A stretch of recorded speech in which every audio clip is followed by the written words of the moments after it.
it chapter by chapter, one bite at a time. So many adventures and mountains we can climb. Take it word for word, line by line, one bite at a time.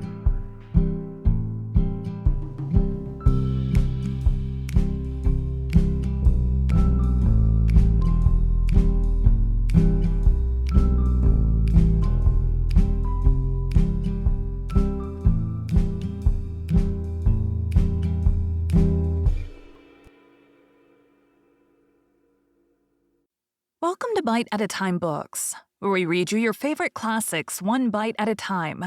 My name is Bree Carlile, and I love to read, and wanted to share my passion with listeners like you. If you want to know what's coming next and vote on upcoming books, sign up for our newsletter at biteatatimebooks.com. You'll also find our new t-shirts in the shop, including podcast shirts and quote shirts from your favorite classic novels. Be sure to follow my show on your favorite podcast platform so you get all the new episodes. You can find most of our links in the show notes. But also our website, biteatatimebooks.com, includes all of the links for our show, including to our Patreon to support the show, and YouTube, where we have special behind the narration of the episodes. We're part of the Bite at a Time Books Productions Network. If you'd also like to hear what inspired your favorite classic authors to write their novels, and what was going on in the world at the time, check out the Bite at a Time Books Behind the Story podcast, wherever you listen to podcasts. Please note, while we try to keep the text as close to the original as possible, some words have been changed to honor the marginalized communities who've identified the words as harmful, and to stay in alignment with Bite at a Time Books' brand values. Today we'll be continuing Les Miserables by Victor Hugo. Chapter 8. Philosophy After Drinking.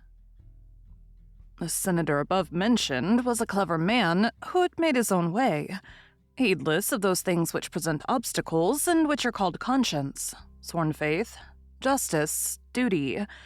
He had marched straight to his goal without once flinching in the line of his advancement and his interest.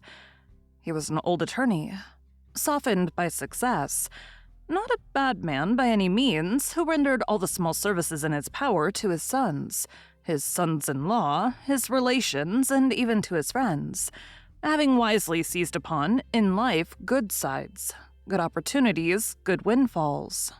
Everything else seemed to him very stupid.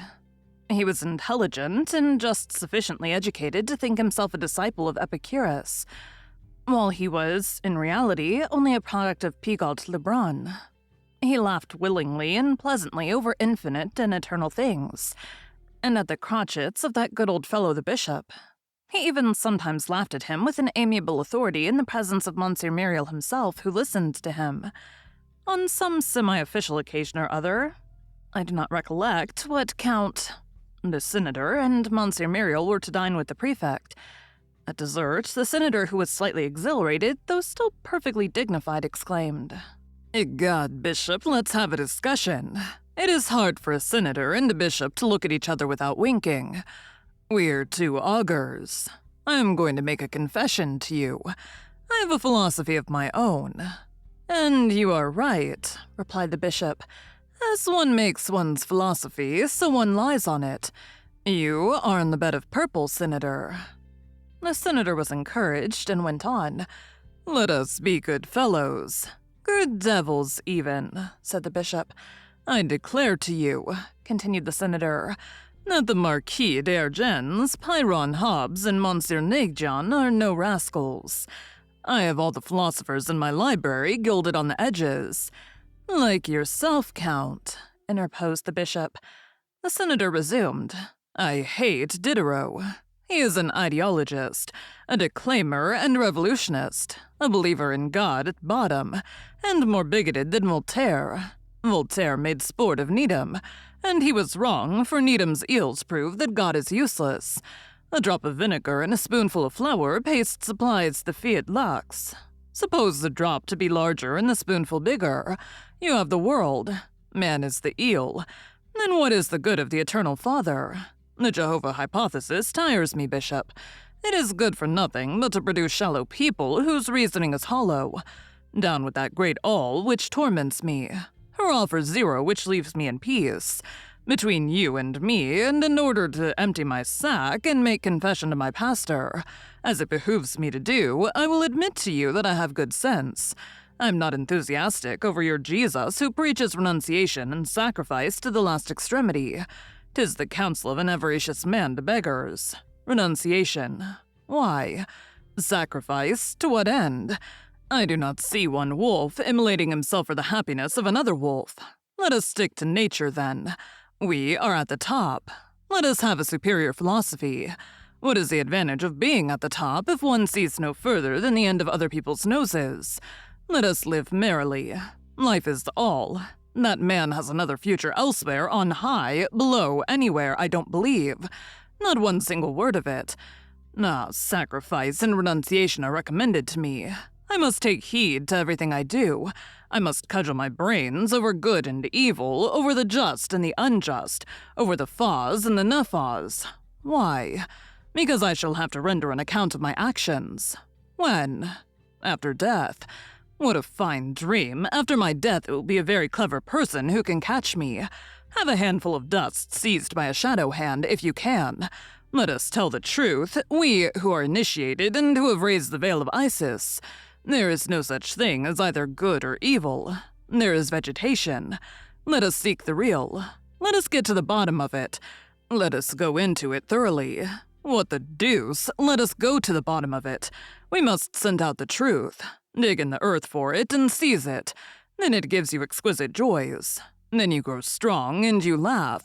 I am square on the bottom, I am. Immortality, Bishop, is a chance and waiting for dead men's shoes. What a charming promise. Trust to it if you like. What a fine lot Adam has. We are souls, and we shall be angels with blue wings on our shoulder blades. Do come to my assistance. Is it not Tertullian who says that the blessed shall travel from star to star? Very well, we shall be the grasshoppers of the stars. And then besides, we shall see God. Ta, what twaddle all these paradises are. God is a nonsensical monster. I would not say that in the Montieri God, but I may whisper it among friends. Inter pocula. To sacrifice the world to paradise is to let slip the prey for the shadow, be the dupe of the infinite. I am not such a fool. I am a not. I call myself Monsieur le Count Not Senator. Did I exist before my birth? No. Shall I exist after death? No. What am I? A little dust collected in an organism. What am I to do on this earth? The choice rests with me.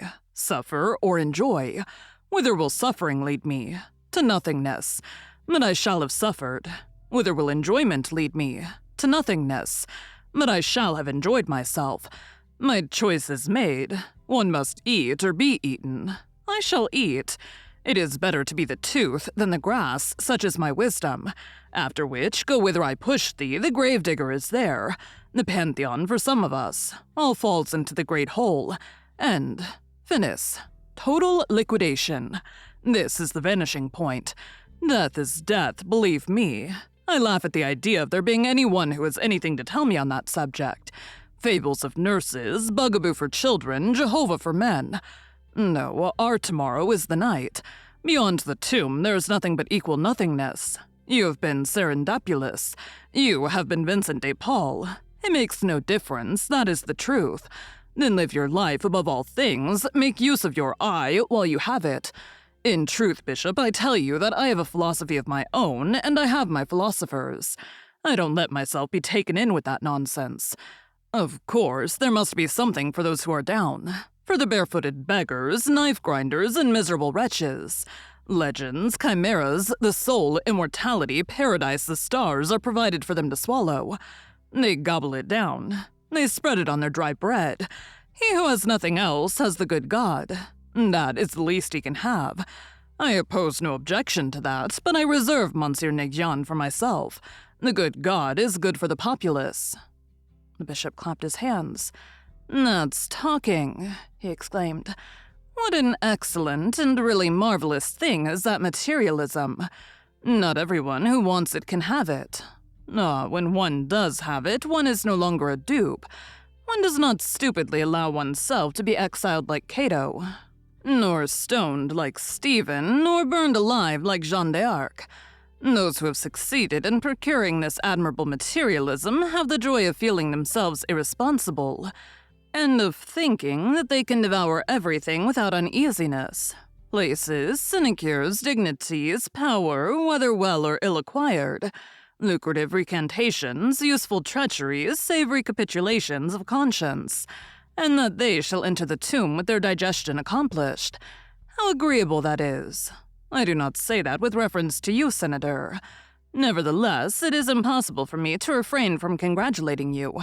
You great lords have, so you say, a philosophy of your own and for yourselves, which is exquisite, refined, accessible to the rich alone, good for all sauces, and which seasons the voluptuousness of life admirably. This philosophy has been extracted from the depths and unearthed by special seekers. But you are good-natured princes, and you do not think it a bad thing that belief in the good God should constitute the philosophy of the people, very much as the goose stuffed with chestnuts is the truffled turkey of the poor. Thank you for joining Bite at a Time Books today, while we read a bite of one of your favorite classics. Again, my name is Bree Carlile, and I hope you come back tomorrow for the next bite of Les Miserables.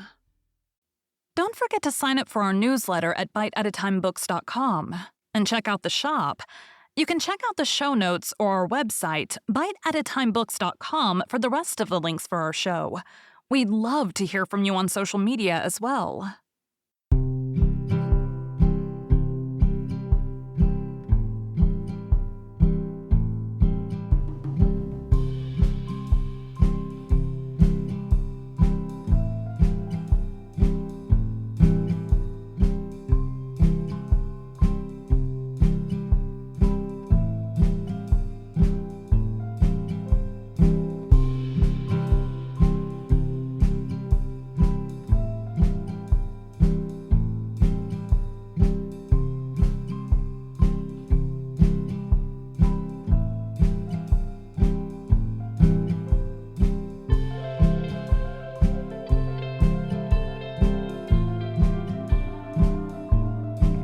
Take a look in the book and let's see what we can find. Take it chapter by chapter, one bite at a time. So many adventures and mountains we can climb. Take it word for word, line by line, one bite at a time.